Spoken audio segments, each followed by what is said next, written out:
So you're dreaming of Italy in 2025. I mean, who isn't? The pasta, the incredible history, it's all going to be amazing. But, 2025 is not going to be a normal year for Italy. And if you go in unprepared, it could be a real headache. We're here to make sure that does not happen to you. Okay, that sounds a little dramatic, doesn't it? But honestly, it's true. A little bit of savvy prep work is the one thing that will stand between your absolute dream trip and a bunch of headaches that were, well, completely preventable. And that's really our whole goal today. We want to make you an aware traveler, not an anxious one. So think of this as your guide to kind of sidestepping all the common hassles so you can just focus on the good stuff, soaking in all that incredible Italian culture. So, what is all the fuss about 2025? Well, it's not just another year on the calendar for Italy. It actually marks a massive event, something that only happens once every 25 years. Here's the deal. It's the Catholic Church's Jubilee, also known as a Holy Year. Now, this only rolls around every quarter century, and even though Rome is the epicenter, you're going to feel the ripple effects all across the country. For you, the traveler, that means record-breaking crowds, demand for everything is going to be sky high, and it's just a totally different travel scene than any other year. And when I say crowds, I really mean it. We're talking about over 30 million extra people expected in Rome alone. Just let that number sink in. That figure right there is exactly why booking your flights, your hotels, everything months and months in advance, maybe even a year, isn't just a good suggestion. It's really the only way you're going to make it work. Okay, so with that in mind, let's talk about how you can actually prepare. Think of this next part as building your pre-travel defense plan. We're going to armor you up against all the most common trip-ups. Right, here are your 3 absolute non-negotiables. Booking early, we've covered that. But that passport rule, that is a silent trip killer. Seriously. Airlines will literally deny you boarding if your passport doesn't have at least 6 months of validity left from your departure date. And travel insurance? Look, if you can't afford the insurance, you can't afford the trip. It's really that simple. Now let's talk about a little fact of life in Italy. Strikes, or scioperi. They happen, and they often happen with very little warning, and they can totally shut down trains and buses. So what's the solution? Just don't pack your schedule too tight. Always build in a buffer day and keep an eye on the official Transport Ministry website. It's a simple step that will save you a world of stress, I promise. Let's just circle back to insurance for a second, because it is so important. Your regular health plan from back home, it's not going to cut it in Italy.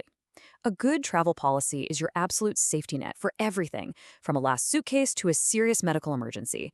And you want to make sure it specifically covers medical evacuation and care at private clinics, which can often get you seen much faster. Okay, you're planned, you're insured. Now let's get to the fun stuff, the on-the-ground street smarts. Knowing about these common scams isn't about making you paranoid. It's about empowering you. You know the saying, forewarned is forearmed. So picture this. You're standing in a beautiful piazza, just taking it all in, and a very friendly person comes up to you. They're charming, they compliment you, and then they offer you a little gift. What do? This is the absolute classic friendship bracelet scam. See, they're banking on the fact that you'll be too polite to say no.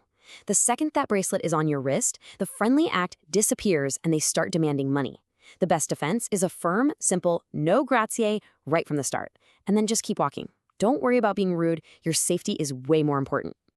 All right, here's another one. You're near the Vatican or the Colosseum. The line is just massive, and someone comes up to you offering a special tour. They promise you can skip the whole queue and for a fantastic price. It sounds pretty tempting, right? Yeah, this is the bogus tour scam, and these folks are persistent. They'll make the most ridiculous claims. I mean, people have literally been promised tea with the Pope. What really happens is you pay way too much money just to be put in the exact same line as everybody else. So here's what you do. Book all of your tours and tickets online, way in advance, and do it directly from the official websites or a well-known, reputable tour company. All right, let's switch gears from the unofficial scams to the official rules, the local laws that can easily catch you off guard and end up costing you some serious money in fines. Okay, this one is a big one, so listen up. On public transport, buses, metros, regional trains, buying a ticket is only step 1. You have to validate it. You look for one of those little stamping machines on the platform or on the bus, and you stick your ticket in. If you get caught without that little timestamp, you are looking at a big, on-the-spot fine. And if you don't pay it right then and there, the amount can actually double. And it's not just about transportation. Italy is understandably very serious about protecting its heritage, and that has led to some surprising local rules. You know that classic photo op sitting on the Spanish steps in Rome? Yeah, you can get a fine for that now. Trying to cool off your feet in the Trevi Fountain? Definitely a fine. Even buying a knockoff designer bag from a street vendor can get you, the buyer, in trouble. The best rule of thumb? Just admire everything, but leave it exactly as you found it. This one is so simple, but a lot of people don't know it. It's an actual legal requirement in Italy. The police have the right to ask for your identification at any time. Now, you probably don't want to walk around with your physical passport all day, and that's fine. Just make sure you have a really clear, readable photo of the main page on your phone. It's a smart and totally accepted practice.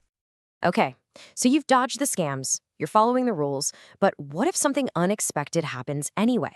Let's quickly build your emergency toolkit. Just knowing these numbers gives you peace of mind, even if you hopefully never have to use them. Go ahead, pull out your phone right now. The only emergency number you need to save for Italy, and actually for all of Europe, is 112. It's their version of 911 or 999. One number gets you police, ambulance, and fire services. It's simple, and it's absolutely vital. And here is another incredibly important resource.